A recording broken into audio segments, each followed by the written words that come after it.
అన్ని రకాల వస్త్రాలపై up to 66% of.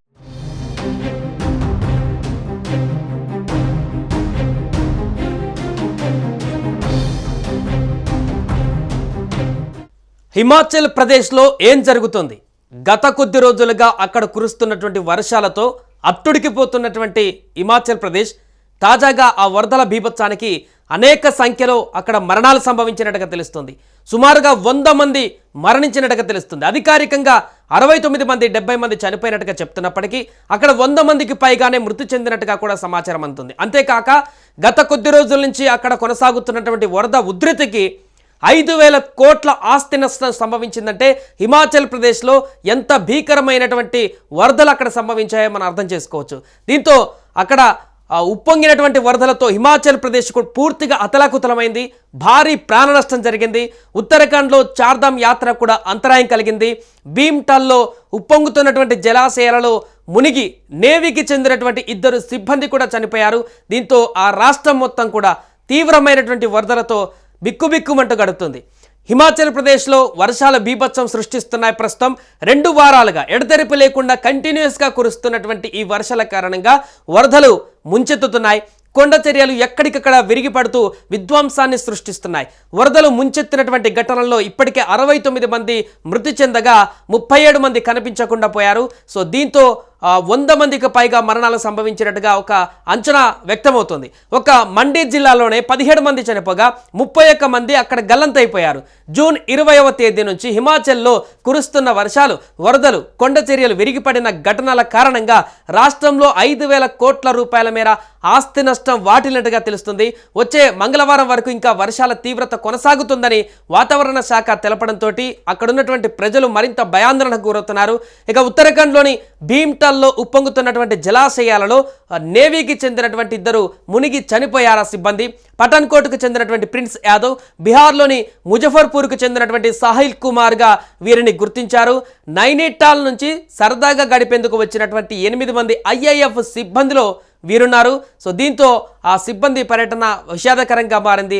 వర్షాల కారణంగా రాష్ట్రంలోని 100కు పైగా రహదారులు అక్కడ మూసివేయబడ్డాయి. చాలా ప్రాంతాల్లో కొండచర్యలు విరిగిపడి కొంతమంది అక్కడ ప్రమాదానికి కూడా గురయ్యారు. చార్ధామ్ యాత్రకు పూర్తిగా అంతరాయం కలిగింది.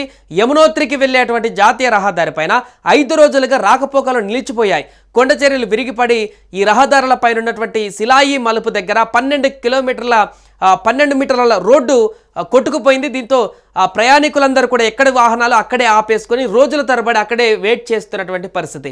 దీంతో 9 మంది కార్మికులు కూడా కొట్టుకుపోయారు. ఈ యొక్క కొండ చర్యలు విరిగిపడినటువంటి ఘటనలో వీరి కోసం గాలింపు చర్యలు కొనసాగుతున్నాయి. ఉత్తరాఖండ్లోని హరిద్వార్లో కవాడీ యాత్ర ఏర్పాట్లలో భాగంగా గంగానదిలో రెస్క్యూ సిబ్బంది డెమో నిర్వహించారు.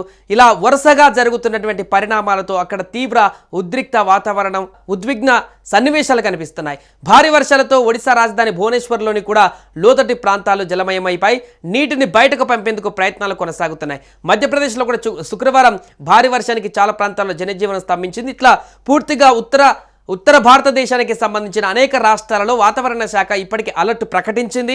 చాలా ప్రాంతాలలో వర్షాలు బీభత్సాన్ని సృష్టిస్తున్నాయి. ఇక హిమాచల్ ప్రదేశ్లో అయితే చెప్పుకోనక్కర్లేదు. అక్కడ ప్రజలు ఎప్పుడు వర్షాలు తగ్గుతాయా అనేటువంటి ఆశతో ఎదురు చూస్తున్నారు. వరదలు ఎప్పుడు తగ్గుముఖం పడతాయా అనేటువంటి దీన స్థితితో చూస్తున్నారు. గల్లంతైన వారు ఎక్కడున్నారో కనిపెట్టేటువంటి పనిలో నిమగ్నమైపోయారు. పూర్తిగా సిబ్బంది కూడా అదే పనిలో నిమగ్నమైపోయినటువంటి దృశ్యాలు మనకు కనిపిస్తున్నాయి. ఎక్కడ చూసినా కూడా చాలా కాలం క్రితం కూడా మునగనటువంటి ప్రదేశాలు కూడా అక్కడ మునిగాయి. ఒక టెంపుల్ కూడా ఆ వరదల్లో పూర్తిగా మునిగిపోయినటువంటి దృశ్యాలు కూడా కనిపిస్తున్నాయి విజువల్స్లో చాలా స్పష్టంగా.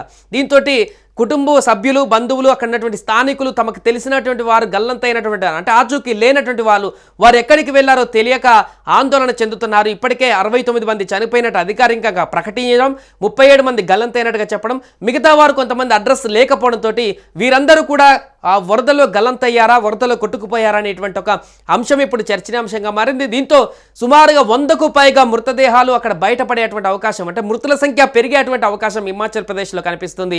దీంతో హిమాచల్ ప్రదేశ్లో కొద్ది రోజులుగా కురుస్తున్నటువంటి వర్షాలు, వరదలతో తీవ్ర పెను విపత్తే సంభవించినట్టుగా చెప్పవచ్చు. దేశవ్యాప్తంగా ఏ రాష్ట్రంలో జరగనటువంటి పెను విపత్తు ఇక్కడ హిమాచల్ ప్రదేశ్లో జరిగింది. దీనికి సంబంధించి అన్ని రాష్ట్రాల్లో అంతా చర్చ కొనసాగనప్పటికీ కూడా దేశవ్యాప్తంగా ఇది ఒక పెద్ద చర్చగా మాట్లాడుకోవాల్సిన సందర్భం వచ్చింది. 100కు పైగా మంది మరణించారంటే వరదల కారణంగా ఆ స్టేట్ ఎంత అతలాకుతలం అవుతుందో అర్థం చేసుకోవచ్చు. దీంతో ఆ అధికారులందరూ పూర్తిగా నిమగ్నమైపోయారు. సో వరదలు అక్కడ తగ్గుముఖం పట్టి, వర్షాలు తగ్గుముఖం పట్టి అక్కడ జనజీవనం రెగ్యులర్ స్థితికి రావాలని కూడా మనం కోరుకుందాం.